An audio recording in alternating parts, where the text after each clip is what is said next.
Olá, tudo bem? Estamos começando agora mais um programa Pense Nisso.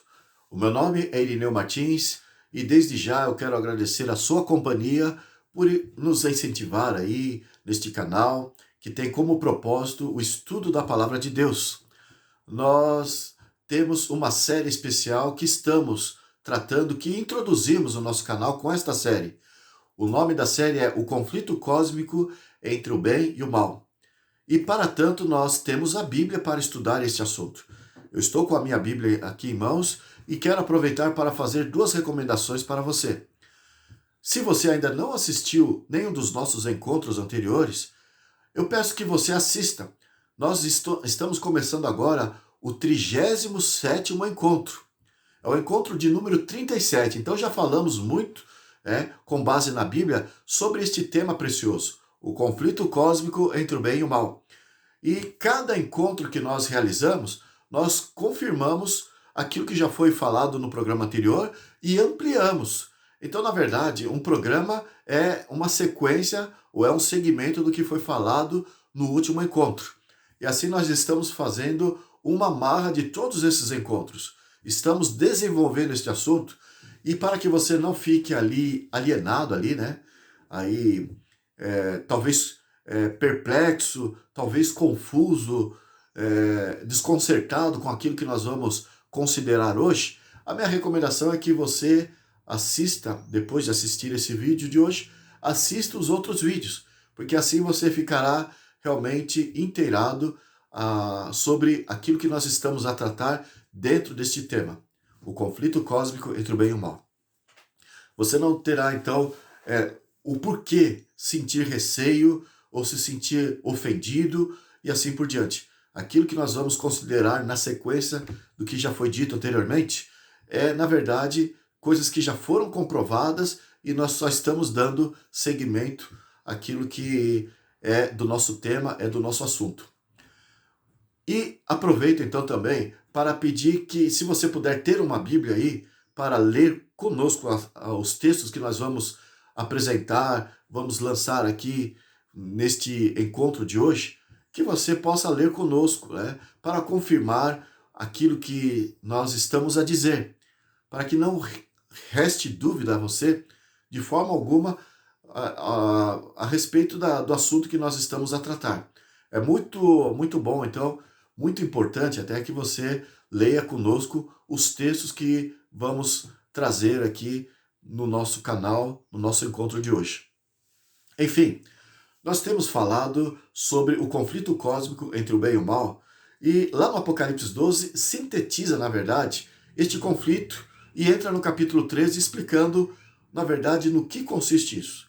O capítulo 12 fala do Apocalipse, ali fala de Satanás que começou o conflito lá no céu e ele, na verdade, se estendeu para este mundo, porque ele foi expulso do céu, dado a sua rebelião, a resistência ao apelo divino para um arrependimento. Ele resistiu, finalmente ele petrificou seu coração contra Deus, ele e os seus anjos foram expulsos do céu, e lá no capítulo 12 do Apocalipse fala, ele veio para este mundo, e evidentemente nesse mundo, ele tentou ganhar a humanidade para implantar a sua religião contra Deus, da sua inimizade, do seu antagonismo a Deus. E qual é a religião de Satanás?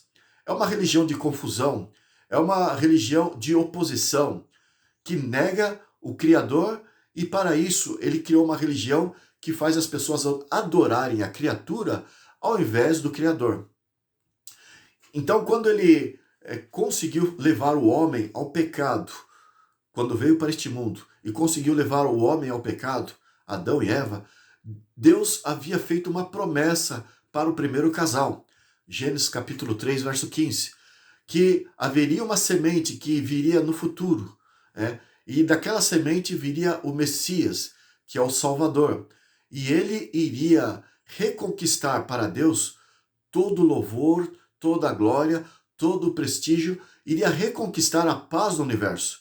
A paz que Satanás havia manchado, denegrido, Jesus iria reconciliar o universo com Deus. Então este conflito cósmico, o Apocalipse 12 apresenta desde esta origem, desde lá do céu, até o momento em que Cristo nasceu e finalmente, conforme foi prometido em Gênesis 3,15, que da semente da mulher viria o Messias, o Salvador, que iria esmagar a cabeça da serpente, que é Satanás, no tempo exato, lá no futuro, depois que Adão e Eva haviam pecado, no tempo exato, nasceu o Salvador e Jesus finalmente, através do seu viver, da sua morte, ele venceu Satanás. Ele esmagou a cabeça da serpente. E assim Satanás, ele perdeu a sua oportunidade de implantar na Terra a era luciferiana. Ele perdeu o seu direito de implantar apenas por ele mesmo o satanismo, a sua religião de oposição a Deus, porque ele foi esmagado lá na cruz do Calvário. Então o Apocalipse 12 fala desse intento de Satanás e ali no versículo 9 fala para a geração do tempo do fim que a serpente que agiu lá no Éden, levando Eva para que caísse em pecado, iludindo Eva para que isso acontecesse, a mesma serpente que era Satanás, né, que atuou lá no começo, iria também atuar no tempo do fim. Em outras palavras, Apocalipse 12, verso 9, fala que, embora Satanás tivesse sido vencido por Jesus, ali na cruz do Calvário, ele continuaria vivo, mas sem o domínio que ele possuía sobre os homens no passado. Ele continuaria ativo na terra, fazendo o máximo possível para enveredar a raça humana para a era luciferiana, para o lado da sua religião, para o satanismo, aquilo que ele prega, que é algo que vá totalmente contra aquilo que Deus prega, aquilo que Deus ensina. Então, assim nós temos a guerra do conflito cósmico entre o bem e o mal, muito acirrada entre Deus e Satanás. Mas Jesus já garantiu a vitória lá na cruz do Calvário. Mas sendo que Jesus o venceu lá na cruz do Calvário, e ele não pôde realmente dominar o mundo com o satanismo, conforme você vê lá em Apocalipse 12, então Jesus ainda deixou, para garantir a vitória do bem contra o mal, ele deixou agora, para continuar a pregação no mundo, a sua igreja. Aí que entra o livro do Apocalipse de uma forma mais declarada para nós. Em São Mateus capítulo 16, Jesus garantiu que as portas do inferno não iriam prevalecer contra a igreja. Em outras palavras, Jesus está querendo dizer que a igreja que ele havia deixado para agora dar seguimento à disseminação da verdade, do evangelho eterno, da mensagem que salva de Deus, a mensagem que salva os seres humanos da parte de Deus. Então a igreja que Jesus deixou, em outras palavras, ele declarou, lá em Mateus capítulo 16, que Satanás usaria toda a sua fúria agora contra a igreja. No passado ele usou toda a sua fúria, todas as suas investidas, para que Cristo não viesse, para atrapalhar a vinda de Cristo, para evitar que ele prevalecesse, mas ele foi vencido. Agora, sendo que Jesus foi para o céu, depois de ter vencido Satanás, e deixou esta missão ao encargo da sua igreja, Satanás, agora direciona os seus holofotes, os seus dardos inflamados, o seu combate agora é contra a igreja. É uma guerra acirrada entre o bem e o mal. E agora ele investe com toda a fúria contra a igreja do Senhor. Sabendo então que o evangelho estava prosperando, o Apocalipse, antes do Apocalipse temos o livro de Daniel, e já tratamos muito a respeito disso. Deus tocou muito a respeito desse assunto, porque é de interesse para o povo da era do tempo do fim, do tempo do cristianismo. Então, tanto o livro de Daniel como o livro do Apocalipse muito tocam a respeito desse poder que Satanás usaria para destruir o cristianismo. E eu me refiro à grande besta descrita lá no Apocalipse, que já temos falado, explicado muito a respeito. Porque Deus repetiu muito sobre este poder que é a besta. A princípio é tido como dragão, que é Satanás, com todos os seus ensinos confusos, seus ensinos diversos, que exalta mais a criatura do que o Criador, que é a era luciferiana que ele queria implantar. Ao ter sido vencido por Cristo, ele continuou com esse poder, espalhando pelo mundo, mas sem a autoridade, sem a capacidade que possuía no passado, justamente porque Jesus o venceu. Mas agora, mesmo estando ativo com essa mensagem luciferiana, satanista para o mundo, o diabo, agora ele vê que o cristianismo começou a se destacar porque Jesus disse: se as portas do inferno não iriam prevalecer contra a igreja, Jesus estava garantindo que ele iria, para realmente fazer cumprir essas palavras, Jesus iria acompanhar a sua igreja. Do jeito que ele acompanhou o povo de Israel, em todos os momentos, entre os altos e baixos, entre as vitórias e as derrotas, entre todos aqueles movimentos de conquistas e de derrotas que o povo de Israel teve, mesmo assim, o fato é que a promessa se cumpriu porque Jesus acompanhou o povo de Israel no passado. E ele veio no tempo determinado, no tempo certo, e fez cumprir a profecia. Então, do jeito que ele acompanhou e realmente a vitória do bem se confirmou ali em Cristo, agora ele prometeu acompanhar a sua igreja. E é por isso que ele garantiu: as portas do inferno não irão prevalecer contra a igreja. Satanás, então, preocupado em perder esta guerra, já na era cristã, com menos autoridade, com menos capacidade, que outrora gozava antes da vinda de Jesus, a primeira vinda de Jesus, agora, então, ele sabe que o cristianismo, com a presença do Espírito Santo acompanhando os fiéis, os verdadeiros cristãos, ele teria que batalhar muito mais, ele teria que se esforçar muito mais. E foi aí que se cumpriu aquilo que foi predito em Daniel e no Apocalipse sobre a vinda do anticristo. O chifre pequeno, descrito em Daniel, o rei do norte, também descrito no livro de Daniel, o filho da perdição, o homem do pecado, descrito pelo apóstolo Paulo, lá em 2 Tessalonicenses, a abominação desoladora, descrita por Jesus em Mateus 24, a besta, descrita em Apocalipse 13, ou a mulher prostituta, ou a grande meretriz, descrita lá em Apocalipse capítulo 17, ou a grande Babilônia, também descrita no Apocalipse, né? A Babilônia mística para o tempo do fim. Então todos esses títulos, todos eles são atribuídos ao poder papal. Por quê? Por que Deus repetiu tanto sobre este poder? Porque Deus está nos informando que este poder seria o poder especial nas mãos de Satanás para fazer corromper o mundo cristão, para poder corromper a verdade. Então Satanás reagiu ao cristianismo, sendo que os cristãos, os fiéis, estavam disseminando o evangelho em todos os lugares. O apóstolo Paulo chegou a dizer que o evangelho no qual ele era ministro, ou do qual ele era ministro, estava sendo pregado em todo o mundo. Então, o cristianismo saiu arrancando, conforme é descrito ali em Apocalipse, como fala na figura de um cavalo branco, saiu vencendo e para vencer. Estava conquistando todos os povos naquele princípio do cristianismo, já da nossa era cristã. Satanás reagiu para fazer cumprir as profecias que disseram a respeito do homem do pecado, o filho da perdição, o anticristo e esses que eu já mencionei aqui. Ele levantou o papado. E o que é o papado? O papado é a besta de Apocalipse 13. E este poder é o poder que Satanás levantaria e faria com que se tornasse um poder dominante no meio cristão.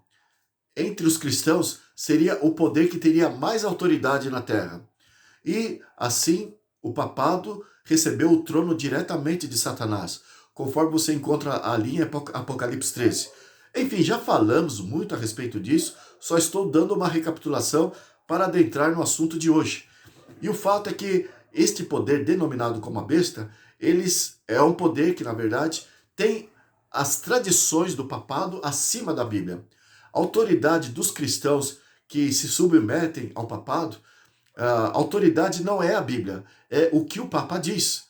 E sendo que o Papa diz muitas coisas que estão totalmente contrárias à Bíblia, totalmente opostas ao assim diz o Senhor, então Satanás não conseguiu fazer com que a Bíblia fosse toda destruída, fosse extinta da terra, mas fez com que ela permanecesse acorrentada nos porões dos conventos, das catedrais, das igrejas, e apenas o clero é que tinha acesso às escrituras, e era terminantemente proibido um leigo se aproximar das escrituras. Qualquer um que se aventurasse nessa tentativa era punido severamente, principalmente no tempo da Inquisição. Ele era perseguido, era torturado e finalmente era morto com requinte de crueldade. A igreja, então, sabendo que aquele livro iria desmascarar os seus erros, agiu desta maneira na Idade Média e usou as escrituras apenas para manter a sua autoridade acima dos outros povos, e realizavam as missas numa língua morta para aquela maioria de diversidades de povos da Idade Média, lá na Europa, e a missa era rezada em latim, ninguém sabia do latim, e ali eles dominavam os povos à base de superstições criadas pelo papado e pelo clero. E as pessoas movidas de medo, e quando eu digo pessoas, não me refiro apenas a leigos, camponeses, pessoas iletradas, pessoas sem cultura. Eu faço referência até aos reis, os monarcas, os príncipes. Então, aqueles homens de destaque que não tinham acesso às escrituras, ao pensarem que aqueles homens, aquele clero, estava sendo dirigido, estava sob o comando de Deus, que Deus delegava a eles autoridade, então os próprios reis se subordinavam à autoridade do Papa. E assim ele dominou a Idade Média. Satanás ficou em paz, ficou tranquilo, porque Jesus havia dito: as portas do inferno não iriam prevalecer contra a igreja, mas ele viu que ele conseguiu levantar um poder na era cristã que deturpasse o cristianismo e prevalecesse sobre o cristianismo. E a Bíblia, na verdade, havia, através das profecias de Daniel e do Apocalipse, em especial, predito todas essas atividades na era cristã, e o papado seria um instrumento direto de Satanás nesse programa, misérrimo programa, de deturpar a verdade. A tradição acima da palavra de Deus. O que é a palavra de Deus? Jesus havia dito, lá em São João 5, verso 39, examinais as escrituras, porque julgais ter nelas a vida eterna. Então, a nossa vida eterna depende do que está nas escrituras. Satanás, então, usou o papado para desviar as pessoas daquilo que as escrituras diz. Ainda em São João 17, em oração, Jesus rogou ao Pai a respeito dos discípulos, dizendo: Pai, santifica-os na verdade. A tua palavra é a verdade. Então, o povo de Deus é separado do mundo e é colocado na presença imediata de Deus através daquilo que está escrito, através das escrituras. A tua palavra é a verdade. Então, Satanás, ele não queria que isso acontecesse. Ele ficou feliz acorrentando as pessoas nas marras da ignorância, da superstição, e Jesus havia dito em São João 8,32, e conhecereis a verdade, e a verdade vos libertará. Então, esses textos, e muitos outros da Bíblia, desprendem a pessoa do domínio do papado. E é por isso que Satanás ficou em paz, sendo que as escrituras só estavam em poder do papado, as pessoas não tinham acesso a elas, e, de repente, chegamos no século XIX. Em 1804, a primeira sociedade bíblica, a Sociedade Britânica, Sociedade Bíblica, começou a espalhar Bíblia para a Europa. Aí surgiu logo após uma outra sociedade bíblica, e ali surgiu uma outra sociedade bíblica, e começou a surgir várias sociedades bíblicas. Hoje já temos muitas, centenas de sociedades bíblicas que elaboram as escrituras e nas suas línguas, nos idiomas, as suas traduções, e se espalha por todo o mundo. E as pessoas com facilidade, no tempo da era moderna, têm a Bíblia em mãos. Agora Satanás viu de uma possibilidade de Jesus vencer conforme ele havia prometido. As portas do inferno não prevalecerão contra a igreja. até a Idade Média, sob o domínio do papado, que disseminou as superstições acima da Bíblia, enquanto as pessoas não tinham essa ferramenta em mãos, que é a Bíblia Sagrada, então Satanás ficou em paz. Mas agora, sendo que a Bíblia se tornou um livro popular, todos tiveram acesso à Bíblia através dessas sociedades, isso deixou Satanás preocupado. Agora ele viu de uma possibilidade de que realmente a igreja prevalecesse e as portas do inferno seriam derrotadas diante desta igreja. Então, foi justamente aí que ele viu a ocasião propícia para levantar o falso profeta.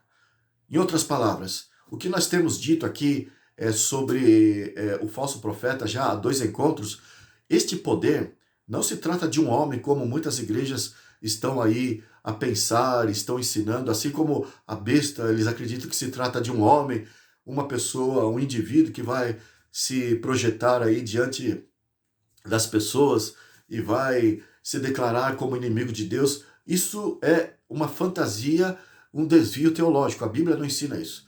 Trata-se, sim, de um poder, tanto a besta como o falso profeta, um outro poder, que Satanás usaria esses poderes, com esses pseudônimos, esses apelidos, besta e falso profeta, para atuar no sentido de desviar as pessoas do que a Bíblia diz. Quanto à tarefa do papado, foi justamente essa, desviar as pessoas, os cristãos da Bíblia, através da autoridade que impunha, de forma forçosa, impondo as suas tradições no lugar da Bíblia. Esse é o papel da besta que o Apocalipse nos apresenta. Mas o falso profeta deveria surgir no tempo em que a Bíblia fosse espalhada para todas as pessoas. Para a era em que as pessoas seriam inquiridoras, indagadoras, teriam a curiosidade, e não somente teriam a curiosidade, como teriam os meios de investigar aquilo que se fala, aquilo que se ensina. Por quê? Quais seriam esses meios? A Bíblia. Então, nós estamos vivendo uma geração que realmente tem acesso a tudo, principalmente agora, no século XXI. Temos tecnologia, temos ciência, temos informações, temos a liberdade de exercer as pesquisas. Satanás, então, deveria levantar um poder que pudesse realmente fazer com que as pessoas, com esses meios de investigação, não encontrassem a verdade, não identificassem a verdade. E é justamente nessa época que surgiu o falso profeta. São as igrejas nominalmente cristãs, nominalmente protestantes, carregam o título de protestantes, mas é só a nível de título, porque na verdade, na prática, não tem nenhum protesto contra a Igreja Católica. São igrejas que leem a Bíblia, diferentemente da Igreja Católica, que lê a tradição. No entanto, são igrejas que estão em plena harmonia com o que o papado faz e o que o papado ensina. Então, Satanás precisava de levantar o falso profeta nessa época para confirmar os desvios teológicos da Igreja Católica. Mesmo não tendo nenhuma relação com a Bíblia, mesmo não tendo nenhum apoio bíblico, pelo contrário, tendo totalmente discrepância à Bíblia, mas deveria Satanás levantar um profeta que pudesse manusear a Bíblia de um jeito para provar às pessoas que o que se ensina na Igreja Católica é o certo. O que o líder da Igreja Católica, que é o Papa, diz é verdadeiro. Então precisava ter um poder que usasse a Bíblia desta maneira para que as pessoas realmente pudessem continuar submissas à autoridade do Papa, aos desvios da verdade. Então, o falso profeta se torna um poder extremamente perigoso. Foi realmente elaborado para o tempo do fim, em que as pessoas iriam investigar a Bíblia para ver realmente se o papado está errado. Então, para aquele que se inclinasse a pensar que o papado está pregando heresias e que não é um poder da parte de Deus, mas da parte de Satanás, como Apocalipse 13 diz, que Satanás lhe deu o trono, então precisaria haver alguém que abrisse a Bíblia e dissesse, bem, na verdade, pensar que o Papa é um poder espúrio, é um poder que vem da parte do inimigo de Deus, isso é um erro, porque o Papa está pregando sobre paz. E é isso que a Bíblia diz. O Papa está pregando sobre inclusão, sobre união, sobre fraternidade, a comunhão dos cristãos, a igualdade dos povos. Então, deveria vir um falso profeta que endossasse os ensinos do papado, sem se preocupar com os assídios do Senhor. E é por isso que isso se torna muito perigoso e é um poder especialmente designado para a nossa geração, o tempo do fim. Esta é a função do falso profeta. Então, quanto ao dragão, se o poder do dragão, conforme nós lemos na Bíblia, desde o princípio, ao usar Eva lá no jardim do Éden, antes do pecado, ao fazer ela acreditar que a morte não existe, contrariando declaradamente a palavra de Deus, que Deus havia dito para Eva, que se ela desobedecesse, as consequências disso seria a morte inexorável. Né? Certamente morrerás. A enfática de Deus foi assim, certamente morrerás quando desobedeceres. Romanos 6:23, o salário do pecado é a morte. Então, Deus foi enfático, já temos provado isso aí nos encontros anteriores, que a morte é um fato. Satanás, disfarçado de uma serpente, enganou a Eva dizendo, é certo que não morrereis. Então, a primeira mentira do diabo é fazer com que o homem, o ser humano, entendesse ou pensasse de que a morte não existe, de que ele continua vivo mesmo depois que sai o seu fôlego de vida, ele continua vivo em algum lugar. Um ser, um ente inteligente sai do seu corpo, um espírito, uma alma, e ele continua vivo em algum lugar. Então, a primeira mensagem de Satanás é dizer que a morte não existe. O Apocalipse 12, o versículo 9, ali fala que a antiga serpente, fazendo referência lá no Jardim do Éden, mas para a geração do tempo do fim, que o Apocalipse é para a geração dos últimos dias, fala que a antiga serpente iria estar presente.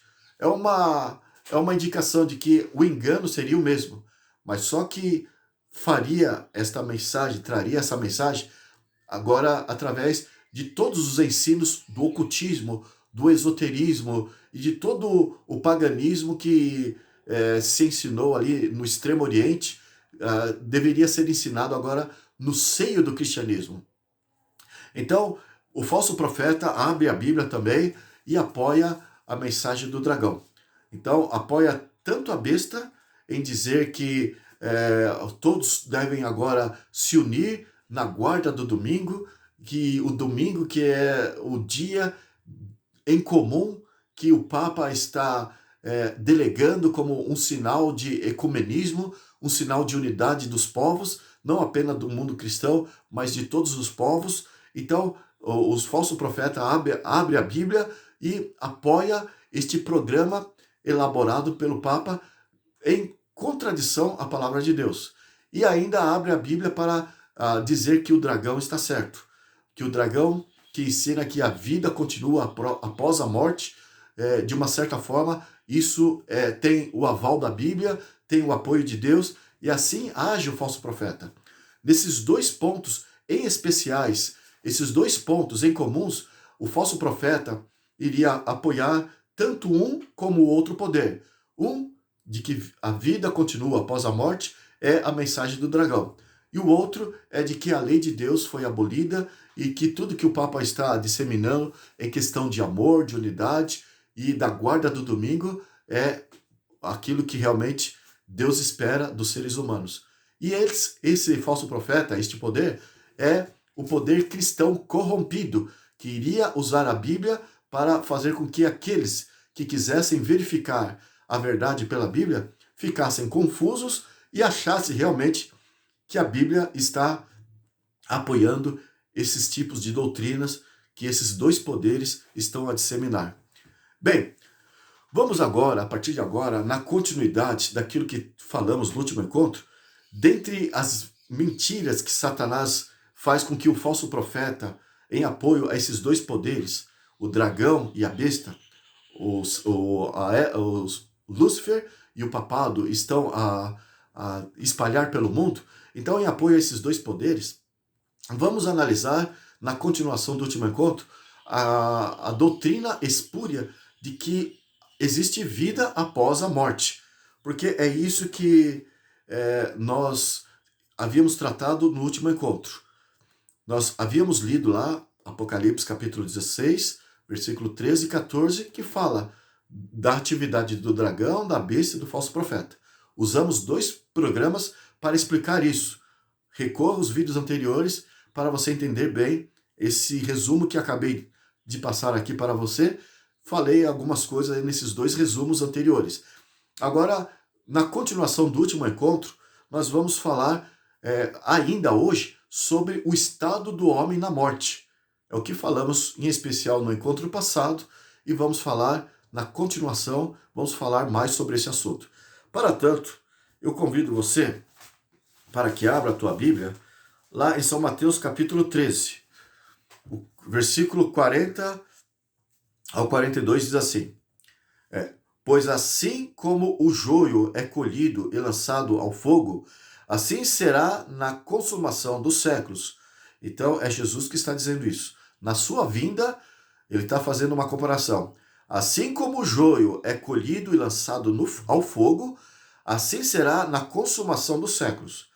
Mandará o Filho do Homem os seus anjos, que ajuntarão do seu reino todos os escândalos e os que praticam a iniquidade, e os lançarão na fornalha acesa. Ali haverá choro e ranger de dentes. Então, aqui nós vemos que na segunda vinda de Cristo haverá esta situação. Os ímpios serão recolhidos e eles serão lançados na fornalha ardente. Então é muito importante este encontro, este programa que estamos, na verdade, a começar agora em continuação àquilo que falamos no encontro anterior. Porque eu expliquei, provei já que realmente a morte é um fato, a morte existe, e agora nós vamos dar sequência em provar como que isso funciona. E muitas pessoas ficam perplexas. Bom, como que a morte existe se Jesus fala do inferno? E aqui acabei de ler que na sua segunda vinda, os ímpios serão lançados na fornalha, no fogo eterno, e nós temos isso na segunda vinda de Jesus. Então, como que nós vamos explicar a morte com base na informação bíblica de que os ímpios serão lançados no fogo eterno ainda? Então vamos confirmar isso pela Bíblia. Veja ainda no versículo 49 de São Mateus capítulo 13, o mesmo capítulo. Vamos ler o verso 49 e o verso 50. Diz assim: Assim será na consumação do século. Sairão os anjos e separarão os maus dentre os justos, e os lançarão na fornalha acesa. Ali haverá choro e ranger de dente. Então, com base nessas palavras, entre outras, versos bíblicos, há uma confusão, há uma pendência na cabeça de muitos irmãos, e sempre quando eu falo do falso profeta e falo desses falsos pregadores, eu quero que você entenda bem, não se trata de uma acusação a um indivíduo, não se trata de uma acusação a um membro de igreja, ou mesmo a um pastor, a um presbítero, a um bispo, seja lá quem for, a um líder católico. Não se trata de uma acusação a indivíduos. O Apocalipse, quando fala de besta, do dragão, falso profeta, enfim, são poderes, né? Instituições religiosas que dominam no mundo. E fazer parte de uma instituição como essa, às vezes a pessoa está ali porque não tem a clareza do assunto. Está ali porque está desinformada. A informação que lhe chegou foi a que fez com que ela permanecesse ali, e ainda hoje pode ser que você ou alguém que você conheça está ensinando que existe vida após a morte, ensina o fogo eterno e ensina que os ímpios realmente têm uma alma que vai ficar queimando, queimando, queimando e nunca terá fim.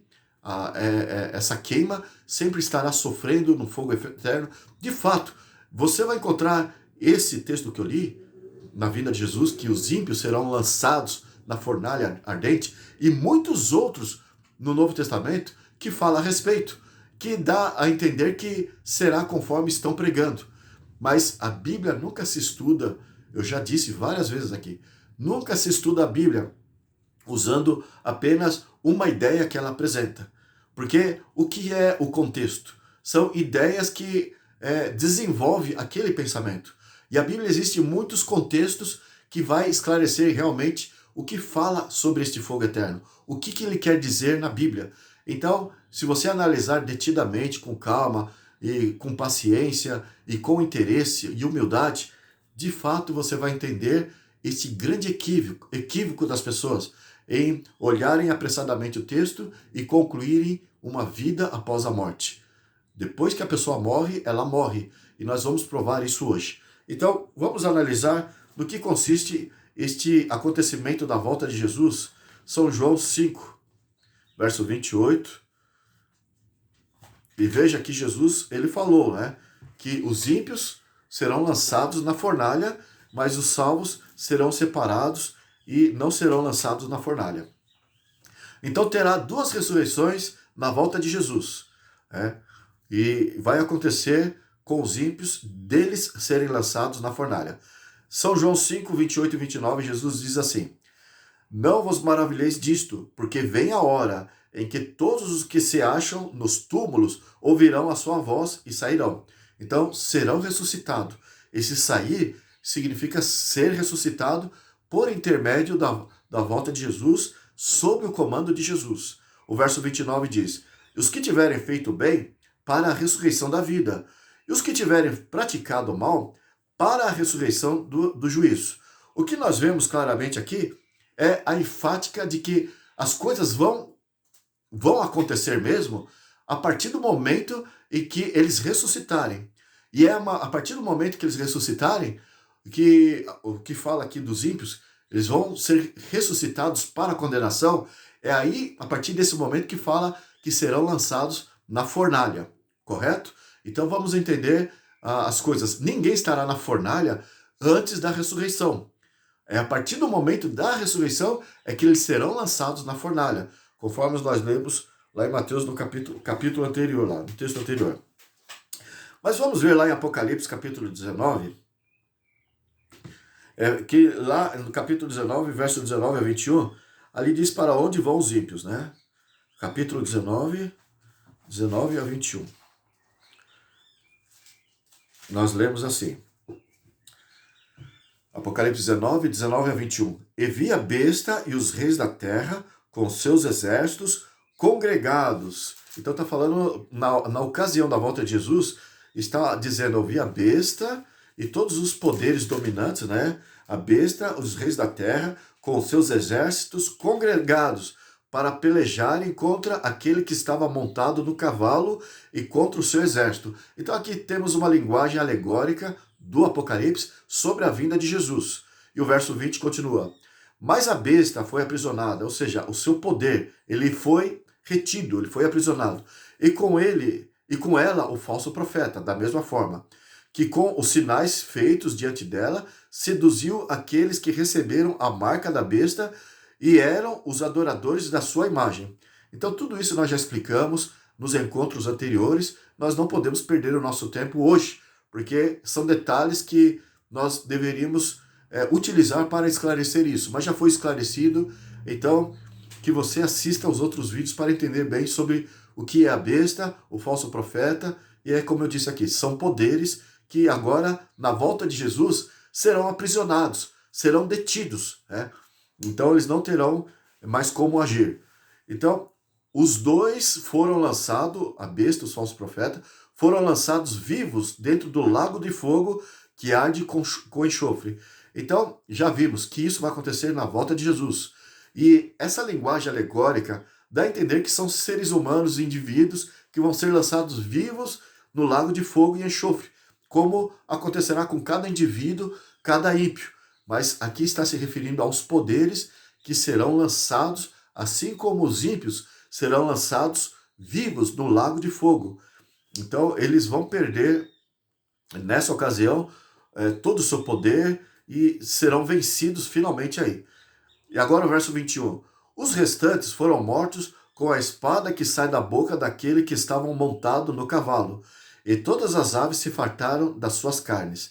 Então aqui está falando de uma morte faz claramente uma referência àqueles que eram inocentes, que viviam no que podemos dizer que são os pagãos do Oriente, do Extremo Oriente, que não têm nenhuma informação sobre Jesus, sobre as grandes verdades da Bíblia, verdades que salvam. Então, os demais, fora a besta e o falso profeta, que são poderes cristãos dominantes, né? Então, fora esses poderes conscientes, poderes informados sobre a verdade, esses serão atormentados no lago de fogo, né? Fogo e enxofre. Mas esses daqui, que diz os restantes, foram mortos pela espada, significa que eles vão ter uma certa informação na época da volta de Jesus, e a espada é a verdade. Né? A verdade de Deus, diz o apóstolo Paulo, é como uma espada de dois gumes. E Jesus falou que Jesus não voltaria antes que o evangelho eterno fosse a cada nação, tribo, língua e povo.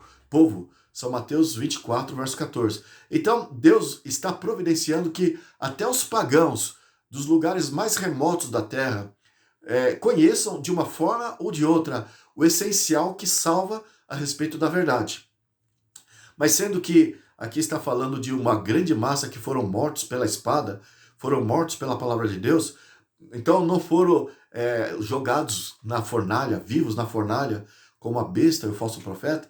Então nós vemos que se trata de pessoas que, por mais que a verdade os alcançou agora no tempo do fim, próximo à volta de Jesus, mas eles terão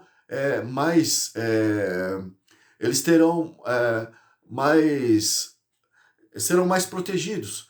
Eles não sofrerão como aqueles que são poderes conscientes. Né? Não estou achando as palavras certas, mas Deus vai poupá-los de sofrimentos mais agudos. Lá em Romanos capítulo 2, o apóstolo Paulo fala: aqueles que pecaram sem lei perecerão. Então Deus, na sua justiça, diz sobre esses, que é referido aqui no Apocalipse, capítulo 19, verso 21. Enfim, mas vamos ver aqui o que acontece quando eles morrem. Depois que eles morrem, entra o capítulo 20. Né? Jesus voltou, os restantes foram mortos, veja, eles foram mortos, esses, e a besta e o falso profeta foram lançados vivos no lago de fogo e enxofre, que arde de fogo e enxofre. Então nós temos essa situação alegórica do Apocalipse, comparando também com aqueles textos que nós já lemos, que vai realmente acontecer dos ímpios, os mais empedernidos, os mais pecadores serem lançados vivos no lago de fogo e enxofre. Então, vamos ficar com essa linguagem alegórica e já vamos explicar o que isso significa. Mas vamos entrar aqui no capítulo 20. Né? Aqui fala, do verso 1 do capítulo 20 em diante, fala do que vai acontecer depois da volta de Jesus. Diz assim: então vi descer do céu um anjo e tinha na mão a chave do abismo e uma grande corrente. Então é tudo linguagem alegórica, figurada. Ele segurou o dragão, a antiga serpente, que é o diabo, Satanás, e o prendeu por 1000 anos. Então depois da volta de Jesus, que os ímpios foram lançados no lago de fogo e aqueles mais inocentes foram mortos, né? Porque quem peca sem lei perecerá. Romanos capítulo 2 tem um verso lá que explica isso. Então, depois que acabou tudo, aconteceu isso de Satanás ser aprisionado na figura de correntes por 1000 anos. O verso 3, Apocalipse 23. Lançou-o no abismo, fechou e pôs selo sobre ele, para que não mais enganasse as nações até que se completasse os 1000 anos. Nós vamos explicar esse detalhe no encontro aí para o futuro, não distante, aí nós logo passaremos a explicar sobre isso. Esse 1000 anos significa toda a terra, depois da volta de Jesus, se tornará como o abismo que era antes da criação, sem luz e sem forma e vazia, como diz lá o livro de Gênesis. Então, depois da volta de Jesus, conforme diz lá os profetas, todas as cidades ruíram, todos os prédios caíram. Apocalipse capítulo 6 fala que o céu se enrolou como pergaminho. Capítulo 5 fala assim, né? O céu se enrolou como pergaminho. Enfim, fala de todos esses transtornos da natureza e a terra voltará ao caos original.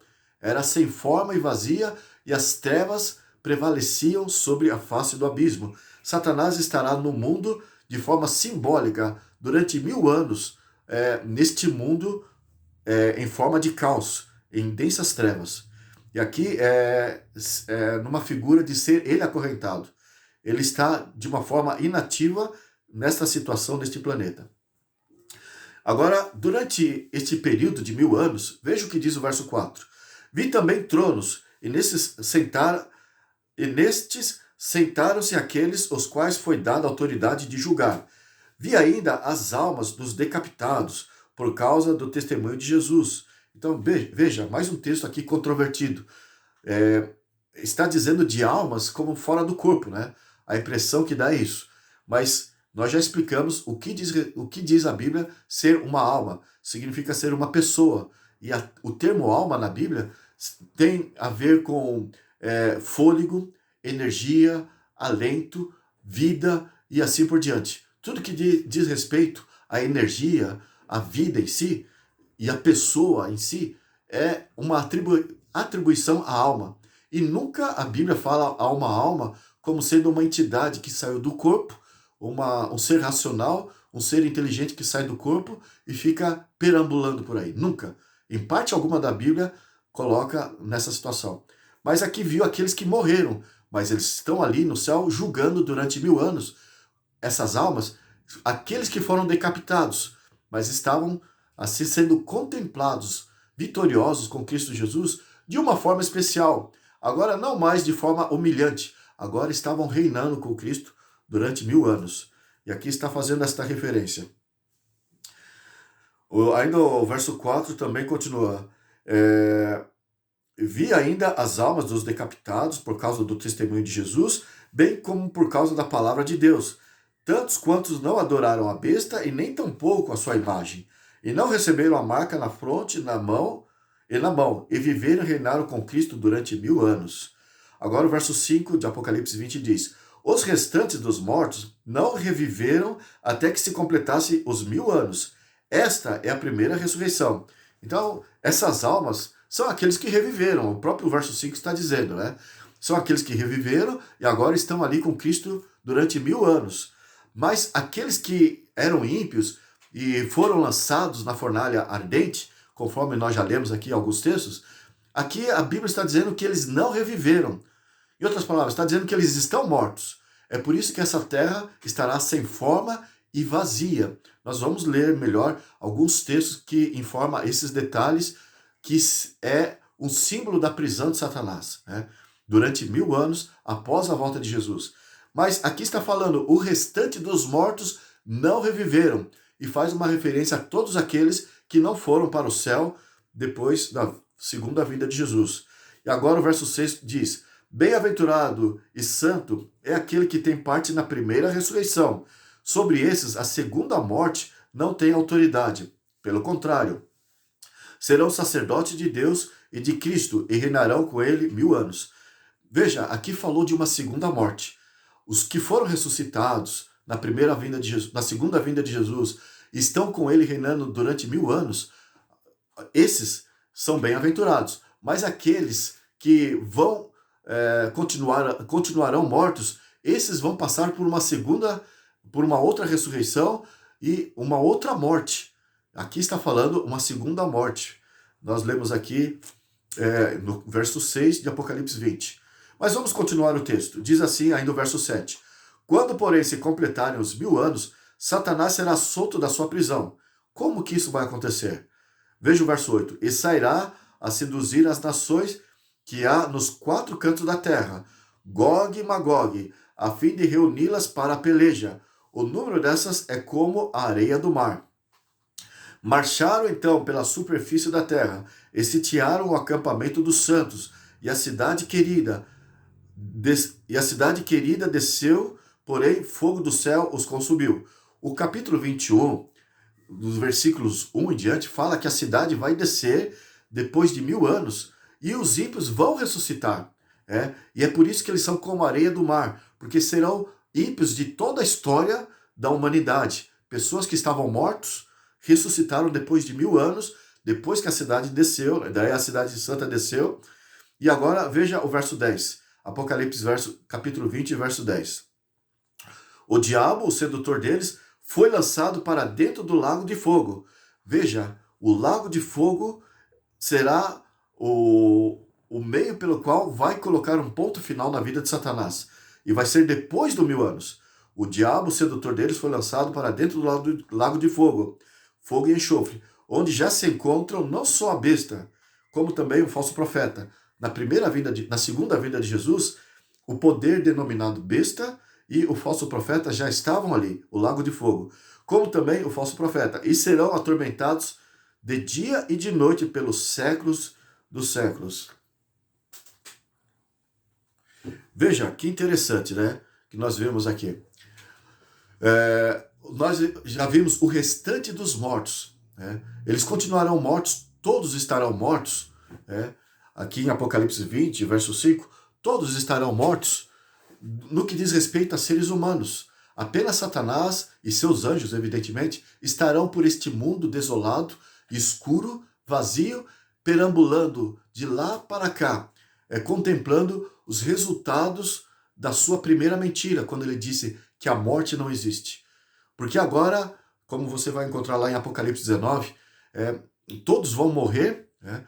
E esses que são intitulados como a besta, o falso profeta, serão lançados no lago de fogo. Mas o que é esse lago de fogo? Fogo e enxofre. Satanás será lançado nesse lago de fogo e enxofre depois dos 1000 anos. Porque haverá uma ressurreição em massa de todos eles, né? Depois de 1000 anos. E agora todos os ímpios ressuscitarão, e são esses que vão fazer parte da segunda morte. Conforme você vê lá em Apocalipse 20, o versículo 6. Né? Então, esses vão fazer parte da segunda morte, vão ressuscitar para morrer novamente. E são esses que vão sitiar a cidade santa depois de 1000 anos. Mas veja o que é interessante nós vermos aqui, que o lago de fogo e enxofre, né, ele foi feito para Satanás. E foi feito para Satanás e os seus anjos. Não foi preparado para os homens. E se você ver lá em Mateus capítulo 25, o versículo 41. Mas vamos analisar melhor o assunto do lago de fogo, que a besta, o falso profeta serão lançados no início da volta de Jesus, da segunda vinda de Jesus, né? E agora, depois de 1000 anos, será Satanás e seus anjos e todos os demais ímpios que vão ressuscitar. Vamos ver qual é o efeito do lago de fogo. São Marcos, capítulo 9. São Marcos, capítulo 9. Vamos ver aqui. A partir do verso 43, vamos analisar o efeito do lago de fogo. Diz assim: e se tua mão, Jesus falou, e se tua mão te faz tropeçar, corta, pois é melhor entrares maneta na vida do que tendo as duas mãos ir para o inferno, para o fogo inexorável ou inextinguível. Então, o inferno ou o fogo inextinguível. Vamos analisar o que é isso. Onde não lhe morre o verme e nem o fogo se apaga. Então, parece realmente que Jesus está falando de um fogo que vai ficar ali ardendo e as pessoas e todo ser vivo na sua carne agora vai estar queimando. E Jesus falou, onde não morre o verme e nem o fogo se apaga. E ali serão lançados a pessoa com o corpo e tudo dentro desse lago de fogo. O verso 45, São Marcos 9, 45. E se teu pé te faz tropeçar, corta-o. É melhor entrares na vida aleijado do que tendo os 2 pés serem lançados no inferno. Veja que não é só a alma que vai para o inferno. Na volta de Jesus vai corpo e alma. Até aí muitos evangélicos e os católicos até acabam explicando, bem, o lago de fogo é o momento em que o corpo vai junto com a alma, porque antes era só a alma, mas agora vai o corpo. Mas vamos entender melhor para ver o que a Bíblia diz a respeito. Mas dizendo aí do verso 47, e se um dos teus olhos te faz tropeçar, arranca-o. É melhor entrares no reino de Deus com um só dos teus olhos do que tendo os 2 seres lançados no inferno, onde não lhe morre o verme e nem o fogo se apaga. Veja, o importante da informação aqui é que tanto está falando tanto do corpo como a alma vai morrer tudo, né?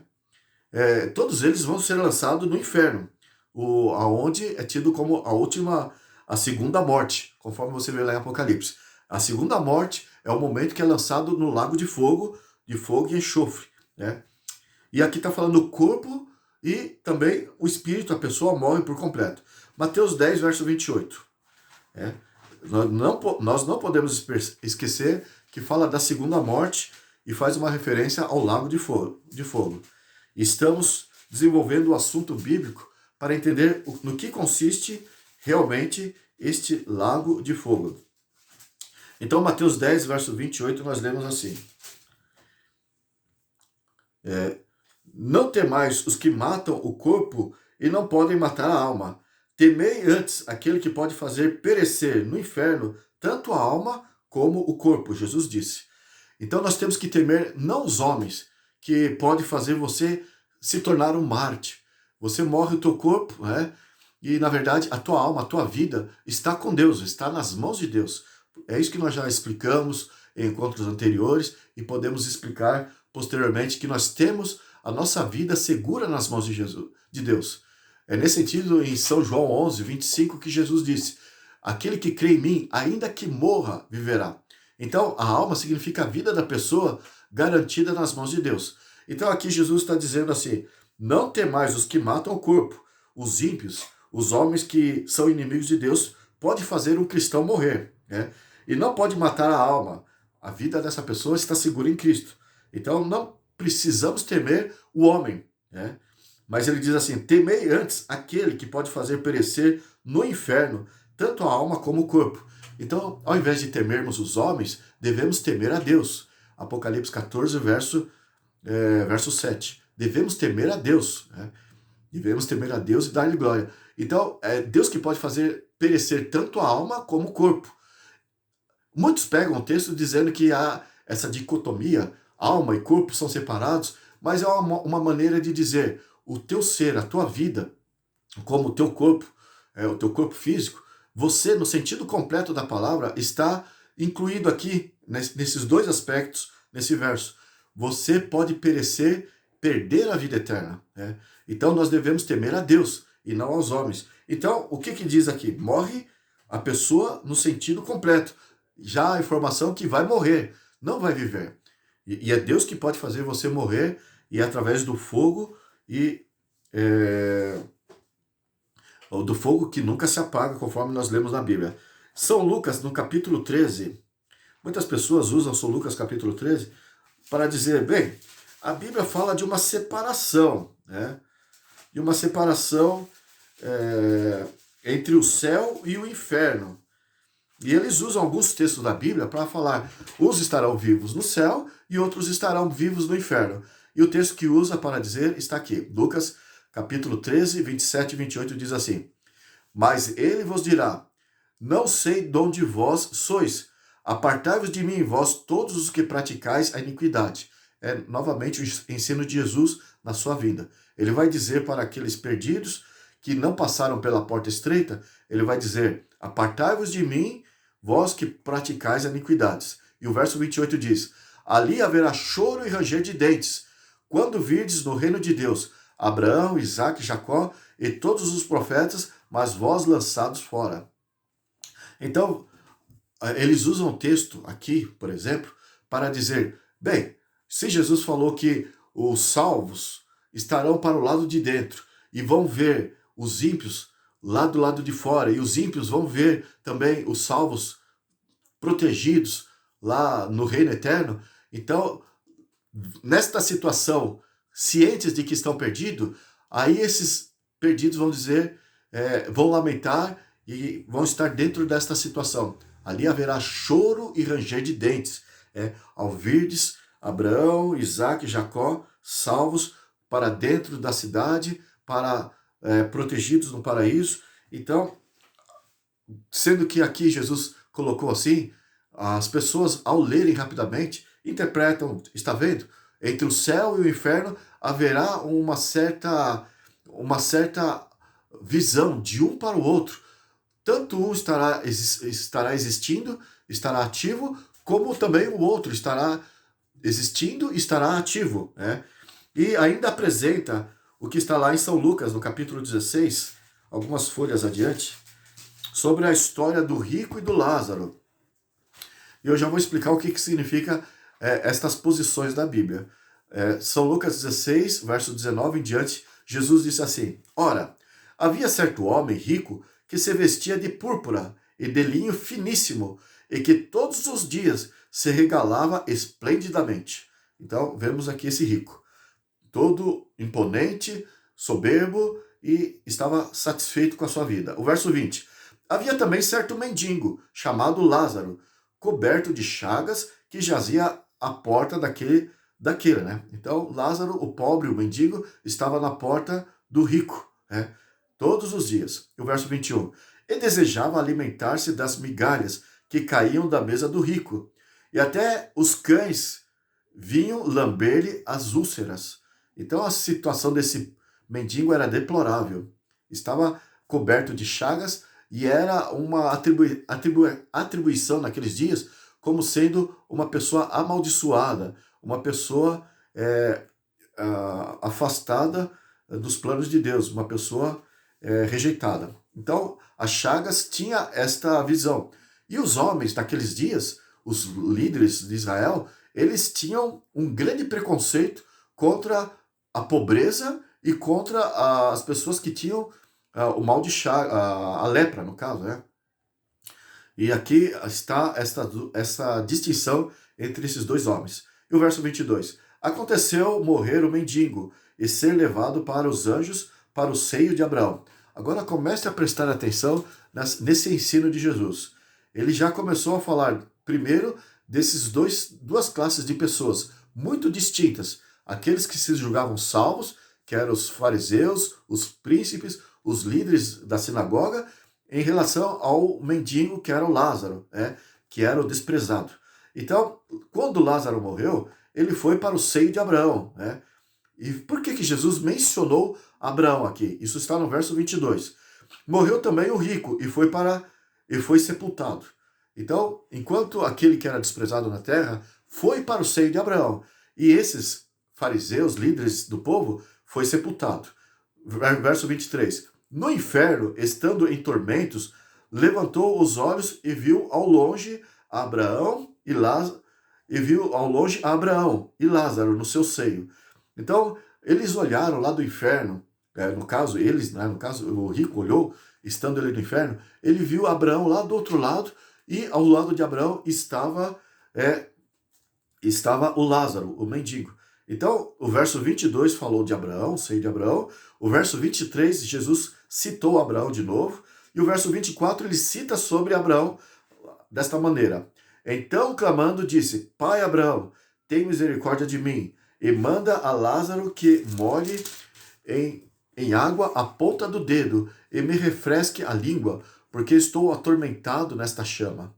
Então, o verso 25, de novo, ele fala sobre Abraão. Disse, porém, Abraão, filho, lembra-te de que recebeste os teus bens em tua vida, e Lázaro igualmente os males. Agora, porém, aqui ele está consolado e tu em tormentos. E além de tudo, está posto um grande abismo entre nós e vós, de sorte que os que querem passar daqui para vós outros não podem, nem os de lá passar para nós. Então, com esta declaração, evangélicos, católicos, neopentecostais, eles dizem, quer dizer que nas coisas espirituais há uma separação visível entre o céu e o inferno, e aqueles que vão levados para o além, eles podem visualizar um ao outro. Então, tiram aqui desse texto daquele que nós lemos no capítulo 13, né? Mas vamos continuar para entender o que diz.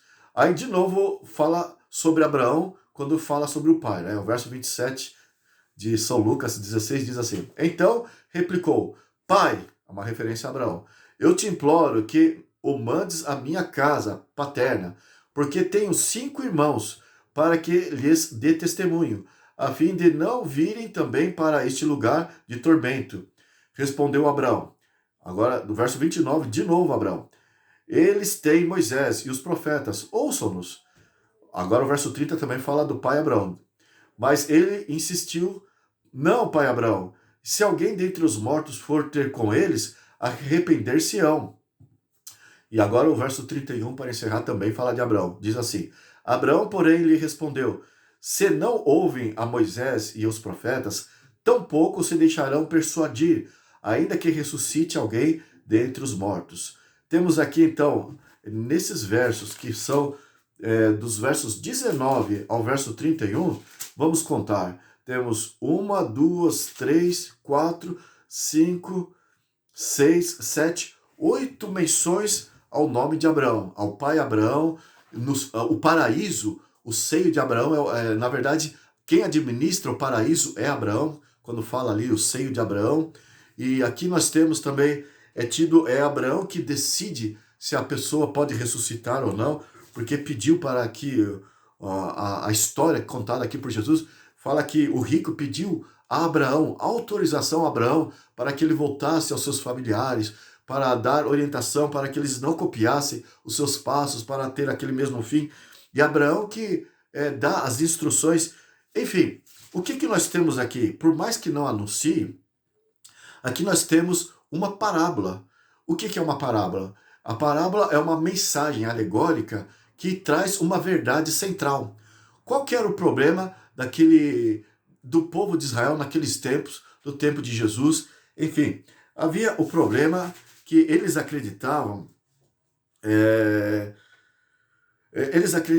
que Abraão era, na verdade, o que iria lhes dar garantia de acesso ao céu. E temos que entender uma coisa naquela cultura que existia naqueles dias. Já no tempo bem antes de Jesus, cerca de 150 anos antes de Cristo, a cultura helenística, os gregos haviam dominado o povo de Israel cerca de 150 anos, ou até um pouco mais, havia dominado o povo de Israel. Antíoco Epifânio foi ali, invadiu aquela região. Nós já tocamos nesse assunto e vamos tocar mais para frente. Eu sei que a cultura helenística havia sido assumida pelo povo de Israel. Eles haviam abraçado muito da cultura, das superstições, da mitologia, das crenças helenísticas dos gregos. Eles disseminaram entre o povo de Deus. Tanto é que uma ocasião que Jesus andou sobre o mar, os discípulos estavam em alto mar numa noite e as ondas açoitavam o barco. Ao olharem para Jesus andando sobre o mar à noite, eles acharam que era um fantasma. Então esse termo fantasma não é tirado do povo de Deus, não é da parte de Deus, é da cultura helenística. É que existem espíritos desencarnados que vagam por aí, e eles acharam que Jesus era um fantasma e gritaram nesse sentido. Então ali, entre outras situações, você confirma que realmente eles tinham uma cultura, abraçaram a cultura de mitologias, de crenças supersticiosas, e aqui Jesus está falando algo que eles haviam abraçado, que é a ideia do paganismo, de que a pessoa quando morre está queimando no tormento eterno, no fogo eterno. E o próprio Jesus endossava assim, porque ele falava a linguagem que eles conheciam. Porque Jesus não queria doutrinar eles a respeito daqueles o que acontece com eles quando morrem. Jesus usou o apóstolo Paulo para doutrinar a igreja. Lá em 1 Tessalonicenses 4, lá a partir do versos 16, 17 ali, nós já citamos isso, né? Deus usou o apóstolo Paulo e o próprio Jesus já havia explicado que a pessoa quando morre, ela está dormindo. Nós já citamos isso no encontro anterior. Assista o nosso vídeo anterior, porque Jesus já informou o estado dos mortos, já quando citou a questão de Lázaro, usou o apóstolo Paulo para informar o que acontece quando ela morre, e outros textos da Bíblia já explicam a situação da pessoa quando ela morre. É o que nós já estudamos no encontro anterior. Mas aqui, ele não está se esforçando em explicar essa doutrina do estado dos mortos. Ele está se valendo de uma cultura crida naqueles dias, de que a pessoa ficava sofrendo, sofrendo. E em outras ocasiões, sempre quando ele falava isso para os fariseus, nos seus ensinos, ele falava usando uma linguagem de terror, que é aquilo que impressionava eles. Então ele se utilizou dessa linguagem de terror, e lá no Apocalipse 14, ele fala do tormento eterno, nós vamos analisar aqui também, usando essa linguagem de terror justamente para impressionar, para que as pessoas, através do medo, elas queiram pesquisar mais, queiram analisar mais, para não brincar com o pecado. Mas Jesus manteve essa doutrina, essa crença popular, supersticiosas, vinda da cultura grega, que eles abraçaram ali, para ensinar o erro que eles mantinham ali nos seus ensinos. Em São Lucas capítulo 3, por exemplo, você vê João Batista dizendo, entre outras partes, o problema do povo de Israel era achar que por serem da linhagem de Abraão, eles eram um povo seleto por Deus, eram um povo privilegiado, e os gentios eram uma escória, era um povo maldito. Então eles tinham essa visão. E Jesus aqui ele faz esta explicação, essa linguagem, conta essa história, que é uma parábola, na verdade, de forma a atender a perspectiva deles, explicando aonde eles estavam falhando. Primeiro, eles tinham preconceito contra pessoas pobres. Eles não se aproximavam dos pobres. Segundo, eles tinham um horror e discriminavam a pessoa que tinha a lepra. Mas Deus usou o assunto da lepra só para ilustrar o assunto do pecado, não para desprezar as pessoas. Mas eles desprezavam o leproso, aqueles que tinham essas chagas, esse mal que era a lepra. Então, Jesus, para impressionar eles, usou aquela linguagem popular. Qual seria o futuro lá no juízo de Deus? O mendigo, o pobre e o leproso iria para o céu, e eles, na crença de Abraão, seguros de que Abraão estava do lado deles, eles iriam para o inferno. E eles não pensam em Deus lá no céu administrando as coisas. Para eles, Abraão é o pai, é o Senhor, é o administrador, é o Salvador. Então Jesus foi conduzindo a conversa como se tudo eles reclamassem a Abraão, não para Deus. Mas Abraão não iria atendê-los. E é justamente isso. É por isso que lá em Lucas capítulo 3, João Batista diz, o machado está colocado sobre a raiz. Aquele que não produz fruto é cortado e lançado fora. Então eles não deveriam, diz João Batista, ficar se apoiando na ideia de que eles eram filhos de Abraão, e assim eles tinham a segurança na mão. Eles estavam seguros por serem filhos de Abraão. Agora, o que é o bicho que nunca morre, o verme que nunca se apaga, que Jesus coloca sempre nesses contos do fogo e enxofre, que é uma crença popular, supersticiosas, advinda lá da cultura grega. O que é esse verme que nunca se apaga? Na verdade, foi o rei Josias que acabou com aquela cultura entre o povo de Israel de que os pais entregavam seus filhos, porque os reis do passado pediam os filhos recém-nascidos para que fosse oferecido ao deus Moloque.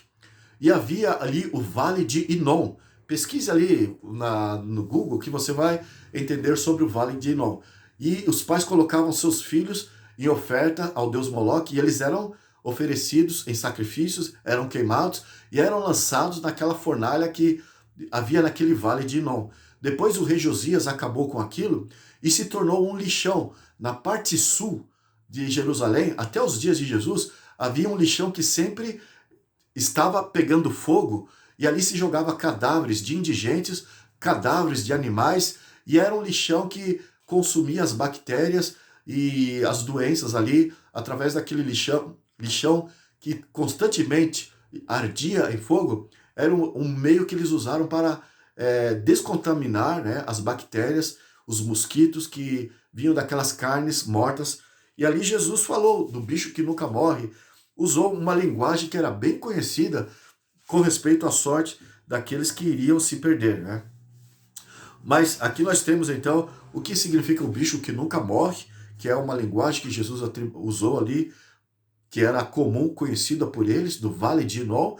E esse negócio de separação entre céu e inferno é uma crença que Jesus se utilizou, e o fato de ele repetir Abraão, Abraão, Abraão, é para atingir a cultura deles. Veja que Jesus não refutou a ideia de que Abraão é que vai administrar lá no céu.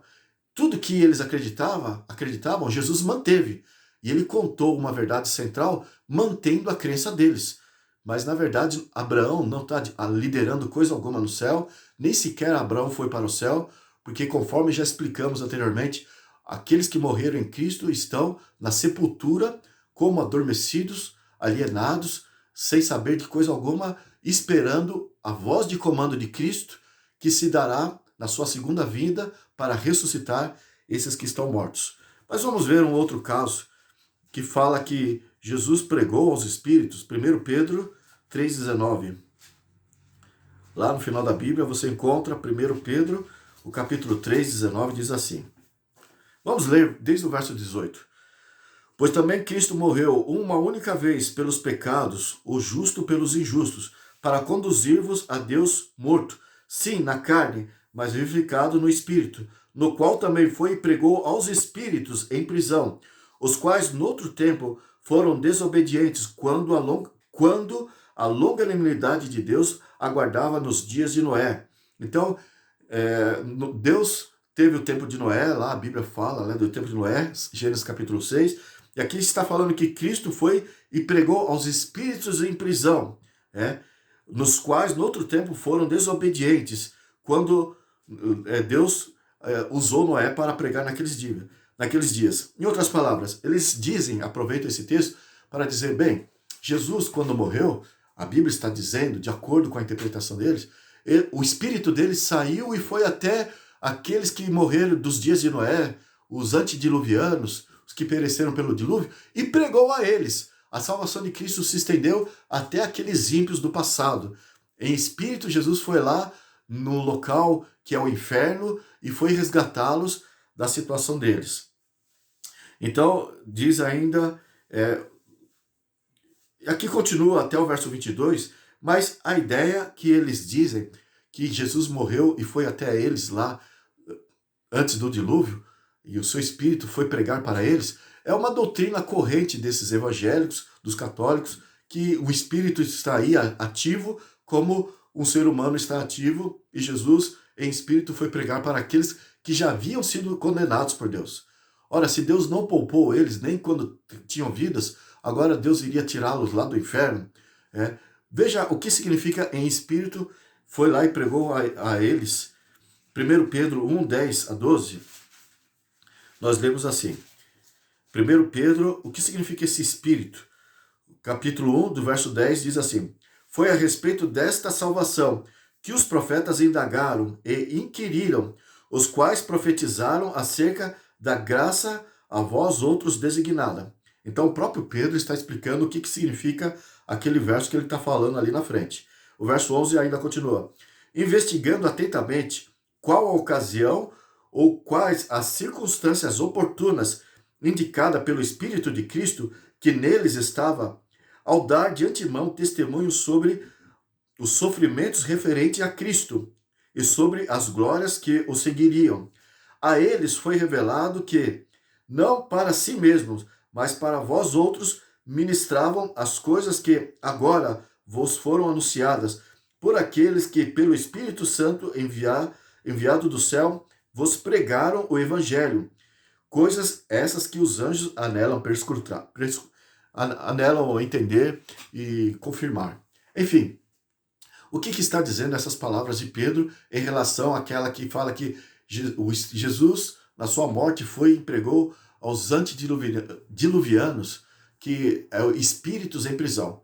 Espíritos em prisão, na Bíblia, eu poderia citar muitos textos no que vem a ser espíritos, né? 1 Coríntios, capítulo 14, verso 32, faz uma referência a seres humanos, né? Então, o que está dizendo que ele foi e pregou a espíritos em prisão? Pregou a pessoas que haviam pecado, pessoas ímpias, e eles estavam em prisão porque estavam no pecado, porque o pecado aprisiona as pessoas. Então, os antediluvianos, aqueles rebeldes, estavam aprisionados. E como que Jesus foi pregar a eles a sua mensagem, a sua morte, o que ele fez neste mundo, serviu para pregar para aqueles. Nesses últimos textos, é o Espírito de Cristo que estava nos profetas. Através de Noé, que era um profeta, o Espírito de Cristo estava na vida de Noé. Isso está lá em 1 Pedro 1, 10 ao 12, é o que nós acabamos de ler. O Espírito de Cristo falou por intermédio de Noé, pregou aos antediluvianos, que eram espíritos em prisão. Muitos textos da Bíblia falam que espíritos, no sentido de serem pessoas, uma entidade racional, corpo, né? Então, ele foi e pregou espíritos em prisão, mas eles pereceram. Então, não está falando que ele, ao morrer, foi lá e pregou aos outros espíritos que estavam desencarnados ali, sofrendo. Então, nós temos, por exemplo, 1 Coríntios 14, verso 32. Os espíritos dos profetas estão sujeitos aos próprios profetas. Ou seja, a vida deles estão sujeita a eles mesmos, né? Então, o Hebreus capítulo 12, verso 23, é uma referência à pessoa, né? Hebreus 12, 23, nós lemos assim: e a igreja dos primogênitos arrolados nos céus, o nome dessas pessoas, dos fiéis, né? Estão arrolados no céu, e a Deus, o juiz de todos, e aos espíritos dos justos aperfeiçoados, ou seja, os cristãos que tiveram o seu coração, a sua vida, o Espírito é uma referência à sua vida, a pessoa em si, que foram aperfeiçoados em Deus, né, através do Espírito Santo. 1 João 4:1 também, vamos ver, 1 João 4:1, nós lemos: amados, não deis crédito a qualquer espírito, antes provai aos espíritos, fazendo referência às pessoas, né, se procedem de Deus, aquelas pessoas que estão ali envolvidas com as mensagens espirituais, se procedem de Deus, porque muitos falsos profetas, e esses falsos profetas são esses espíritos aí, têm saído pelo mundo afora, pregando mentiras. Apocalipse 14, 9 a 11 é um outro texto que usam para dizer que a pessoa vai ficar sofrendo. O fato é que Jesus não foi pregar aos espíritos em prisão, depois que ele morreu, ele foi lá e pregou aqueles que estavam no inferno. Não é isso, né? Mas é no sentido de, através de Noé, que o Espírito de Cristo falava por intermédio dele, e isso nós vimos lá em 1 Pedro, capítulo 1, do verso 10 ao 12. Fica explicado assim. Agora, o capítulo 14, estamos correndo por causa do nosso tempo, não dá para explicar detalhadamente, mas se você analisar o que nós estamos falando, você vai entender, e busque a Bíblia aí, os textos que nós estamos apresentando para entender. Mas aqui temos um outro texto que eles reforçam para dizer: está vendo como que vai funcionar o assunto do fogo eterno? Apocalipse 14, verso 9 ao 11, nós lemos assim: seguiu-se a estes outro anjo, o terceiro, dizendo em grande voz. Isso agora está para uma mensagem para o tempo do fim: se alguém adorar a besta, a sua imagem, e recebe a sua marca na fronte ou sobre a mão, também esse beberá do vinho da cólera de Deus, preparado sem mistura, do cálice da sua ira, e será atormentado com fogo e enxofre, diante dos santos anjos e na presença do Cordeiro. Veja, aqui nós temos a declaração que foi usada de forma, de acordo com a cultura, de acordo com a crença, os pensamentos populares da época, que Jesus ensinou, né, falando da sorte dos ímpios, muitas vezes sem explicar a doutrina do que realmente Deus ensina sobre o caso da morte. E aqui está usando na linguagem alegórica justamente o que foi usado para provar que o assunto sobre fogo e enxofre é um assunto alegórico, porque esse texto do Apocalipse está no capítulo profético do Apocalipse, que é um assunto alegórico. Não é uma menção literal, né, conforme se espera do livro do Apocalipse. Quando você lê o Apocalipse, você entende que se trata de linguagem simbólica. E é justamente esse simbolismo usado nos ensinos de Jesus com os fariseus, com o povo que ele queria impressionar nos seus dias, né? Mas ele não estava ensinando doutrina, assim como aqui no Apocalipse figurado não está ensinando doutrina, mas está fazendo uma menção da sorte dos ímpios. Para impressionar, então diz assim, o verso 10, Apocalipse 14, 10. Também esse beberá do vinho da cólera de Deus, preparado sem mistura, do cálice da sua ira, e será atormentado com fogo e enxofre diante dos santos anjos e na presença do Cordeiro. O verso 11 diz: a fumaça do seu tormento sobe pelos séculos dos séculos, e não tem descanso algum, nem de dia e nem de noite. E os seus adoradores, e os adoradores da besta e da sua imagem, a quem quer que receba a marca do seu nome. Então, aqui está descrita a sorte de todos os perdidos. Serão atormentados com fogo e enxofre, e serão atormentados dia e noite e não terão descanso algum. E sua fumaça sobe pelos séculos e séculos. É uma linguagem impressionante e mexe com as nossas fibras, mexe com o nosso senso de comodismo, o nosso senso de desprezo, e nós ficamos intrigados. E o propósito de Jesus, do jeito que foi para com os fariseus, foi para impressioná-los em dizer que não é brincadeira o assunto da morte eterna. Aqui também tem esta conotação. Não é para brincarmos. Deus usou este jargão de acordo com a crença popular do paganismo, de fogo, mas nós vamos ver a explicação que a Bíblia dá no que diz respeito realmente a isso, né? A explicação, o fato é que o que é o termo eterno? O termo eterno na Bíblia, eu não vou ler aqui o que o nosso tempo não diz.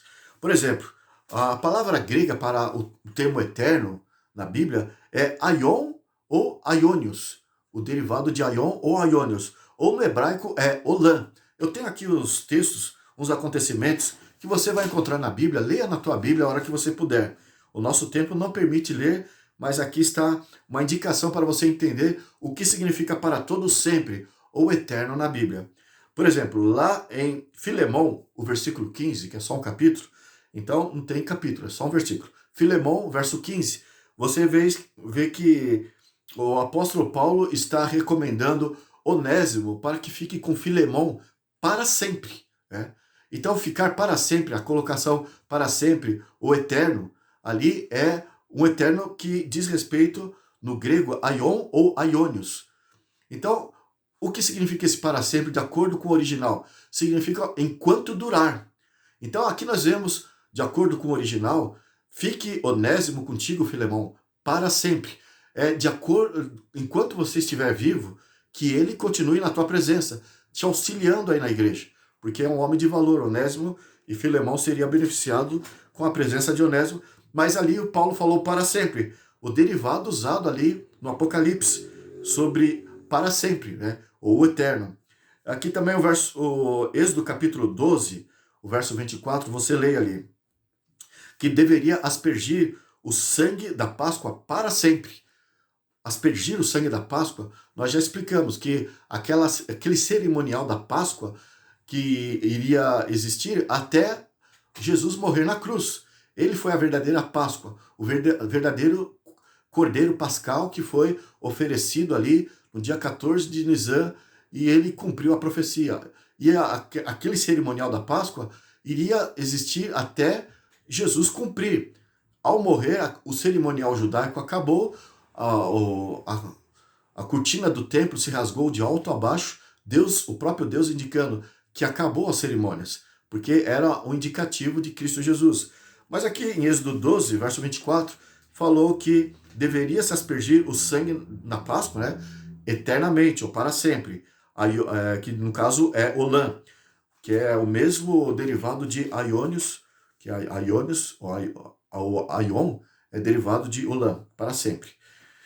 O sacerdócio de Arão, também, da mesma forma, temos o olam, que depois foi para o grego aion, aionios, que é para sempre.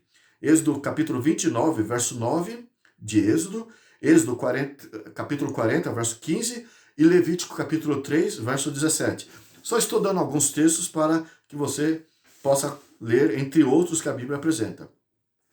A herança de Caleb deveria ser para sempre, mas Caleb iria morrer. Josué capítulo 14, verso 9. Mas ali diz o olam, o hebraico, que é para sempre. O templo de Salomão, 1 Reis 8, 12 e 13, deveria ser para sempre. Sempre, quer dizer, para sempre. Você encontra 1 Reis 8, 12 e 13. O tempo da vida de um escravo, para sempre. Deuteronômio capítulo 15, verso 17. A lepra de Naamã, aquele oficial que foi até o profeta Eliseu, ali fala em 2 Reis 5, verso 27, faz uma designação para sempre. 2 Reis 5, verso 27. Mas é um para sempre que é enquanto durasse ali, né? E Jonas, capítulo 2, verso 6, finalmente, entre tantos outros textos da Bíblia, Jonas 2, verso 6, fala que o profeta Jonas diz que ele ficou na barriga do peixe que o engoliu, né? Ele ficou dentro da barriga do peixe para sempre. Mas ele ficou apenas 3 dias. É o para sempre mais curto da Bíblia, mas é o termo hebraico olam, né? Que para o grego é aion ou aionios. Então, nós temos aqui, lá em Apocalipse 14, este derivado que é do olam, ou para sempre, esse mesmo derivado que é um termo limitado, que a fumaça do seu tormento sobe pelos séculos do século e não tem descanso, e aqui tem esta conotação destas palavras que é uma duração limitada. Dante Alighieri, do século XIV, a primeira parte do século XIV, ele escreveu a Divina Comédia e ali apresentava sobre o purgatório, depois fala sobre o paraíso. Ele escreveu 3 livros e ele explica como que é gozado sobre Deus, como é interessante pensar que há um Deus que é um Deus de amor, mas vai punir a pessoa com fogo eterno, que ali ele faz a Divina Comédia, Shakespeare, né, que escreveu, né? Então, esse escritor, filósofo do século XIV, italiano, ele escreveu, então, 3 livros sobre a Divina Comédia, que, na verdade, é algo que Satanás coloca a respeito do caráter de Deus, querendo denegrir o amor de Deus, e é alvo de zombaria este tipo de crença, né? De que esse Deus de amor, ele vai punir aqueles que não se enquadram com o plano de Deus por eternidade sem fim, sofrendo, lamentando, se contorcendo, murmurando, chorando, gritando, balbuciando e com fogo eterno e sem descanso. Então, essa colocação que Dante Alighieri coloca, né, era uma visão do que era o tormento eterno, o juízo de Deus, né, na Idade Média, que a Igreja Católica manipulou a fé das pessoas, o domínio sobre as pessoas, teve autoridades no mundo ensinando esse tipo de inferno. Mas é algo do diabo, não é da parte de Deus. Porque o que Deus fala é algo que vai ter fim. Veja o que diz, o que significa isso que está lá em Apocalipse 14. Você vê descrito lá em Isaías 34. Isaías, capítulo 34.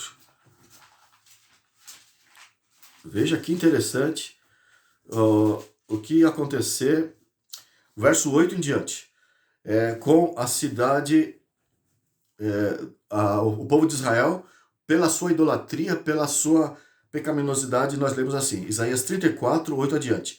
Porque será o dia da vingança do Senhor, ano de retribuições pela causa de Sião. Os ribeiros de Edom se transformarão em piche, e o seu pó em enxofre, e a sua terra se tornará em piche. Nem de noite, nem de dia se apagará. Subirá para sempre a sua fumaça, e de geração em geração será assolada, e para todo sempre ninguém passará por ela.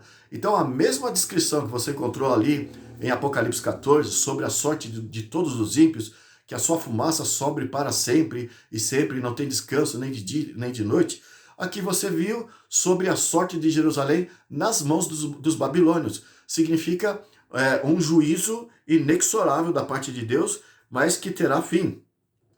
Em Neemias, no capítulo 13, 15 a 18, Deus havia dito para o povo de Israel não trabalhar no sábado. E foi justamente por desobedecer a ordem de Deus em trabalhar no sábado que o povo de Israel foi levado cativo para a Babilônia.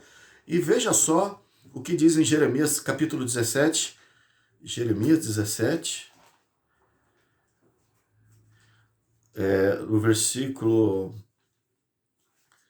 24 e 25. Nós lemos assim: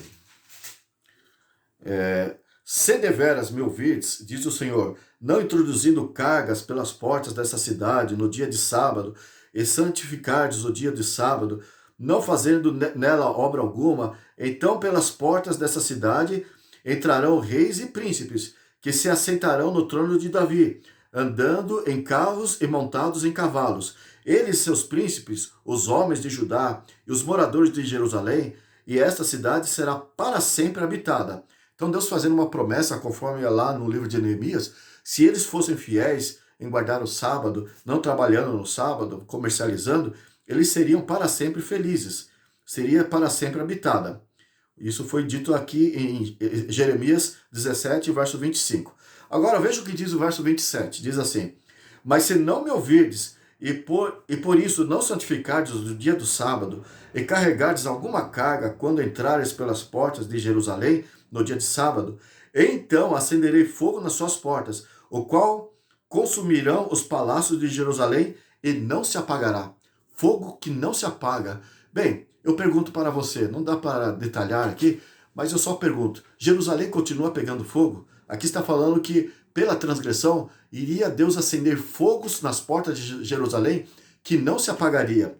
Bem, o cumprimento disso você encontra em Jeremias capítulo 25, 8 a 11. Capítulo 25, 8 a 11, nós lemos assim: portanto, assim diz o Senhor dos Exércitos, visto que não escutaste as minhas palavras, eis que mandarei buscar todas as tribos do norte, diz o Senhor, como também a Nabucodonosor, rei da Babilônia, meu servo, e os trarei contra esta terra, contra os seus moradores e contra todas essas nações em redor, e os destruirei totalmente, e os porei por objeto de espanto e de assobio, e de ruínas perpétuas. Farei cessar entre eles a voz do foguedo, e a de alegria, e a voz do noivo e da noiva, ao som de mós e a luz do candeeiro. O verso 11 termina: toda essa terra virá a ser um deserto e um espanto. Essas nações servirão ao rei da Babilônia 70 anos. Iria desolar Jerusalém. Então, por que Deus usou o termo fogo que nunca se apaga? De fato, Nabucodonosor, quando invadiu Jerusalém, ele ateou fogo, mas só que foi um fogo temporário. Enquanto durou, ele pegou fogo, mas quando o combustível acabou, ele deixou de pegar fogo. Veja o exemplo que a Bíblia fala para aqueles que vão perecer com a morte eterna. Judas, verso 7. Judas, que também é só um capítulo, então só tem um versículo que vamos ler assim. Judas 7. Como Sodoma e Gomorra e as cidades circunvizinhas, que, havendo-se entregado à prostituição, como aqueles, seguindo após outra carne, são postas para exemplo do fogo eterno, sofrendo punição.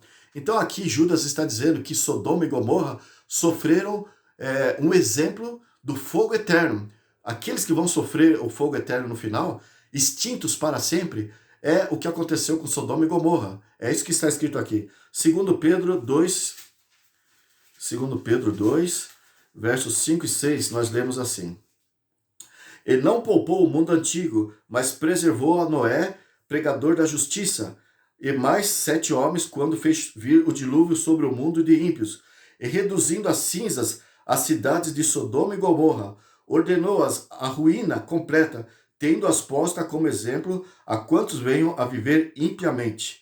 Então, Sodoma e Gomorra, lá em Judas 7, e aqui 2 Pedro 2, 5 e 6, é tido como um modelo do que vai acontecer quando Jesus voltar. Então, o que é o fogo eterno? Significa um fogo que realmente tem consequências eternas. Vai extinguir de uma vez, para não mais existir. E para terminar, Malaquias capítulo 4, 1 e 3, eu espero que dê. Se não der, para terminar aqui, que você fique com essas informações para continuarmos no próximo encontro.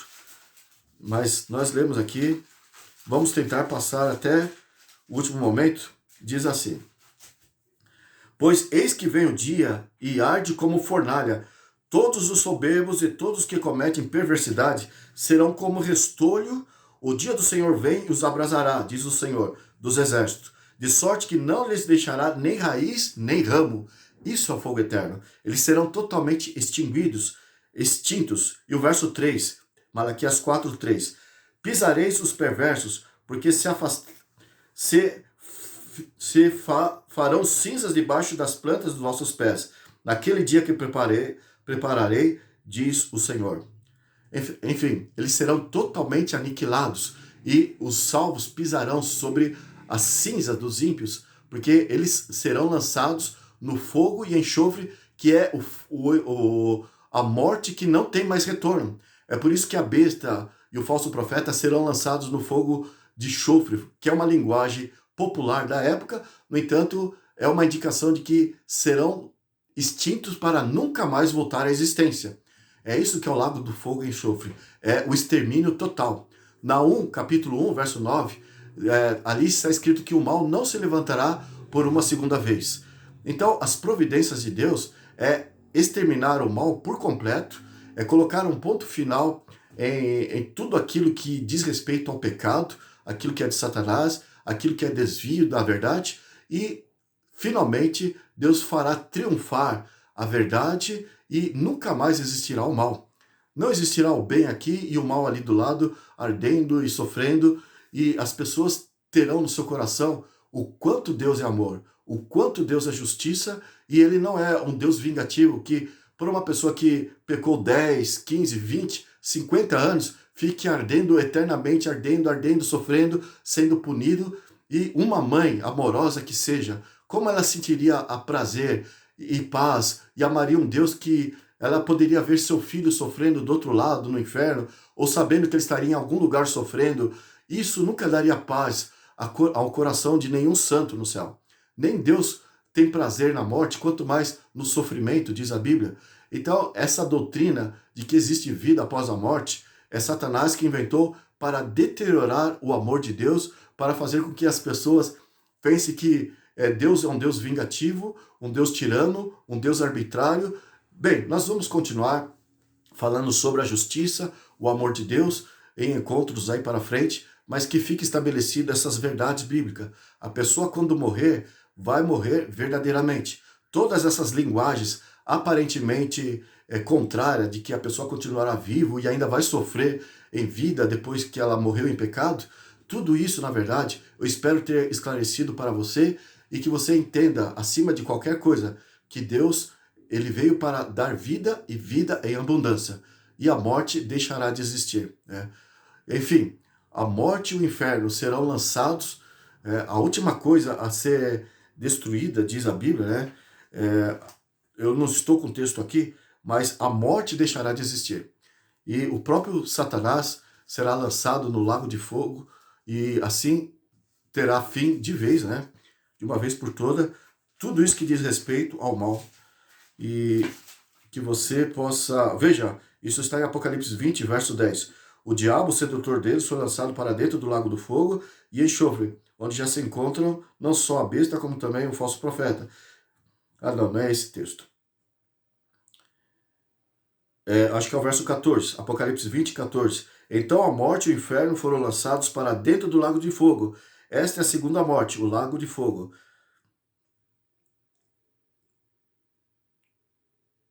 A morte e o inferno, capítulo 20, verso 14, foram lançados no lago de fogo. Deus vai acabar com a morte, Deus vai acabar com o inferno. Veja, a própria morte vai ser lançada no lago de fogo.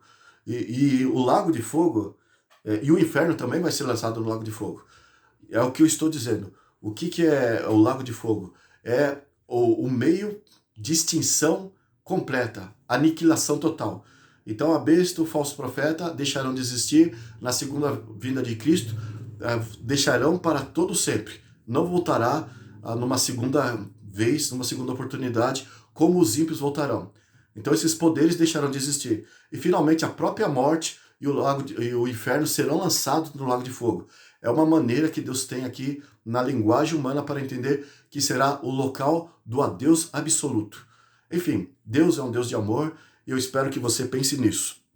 Que fique esclarecido de uma vez por todas que o assunto da morte é um assunto real, estabelecido por Deus.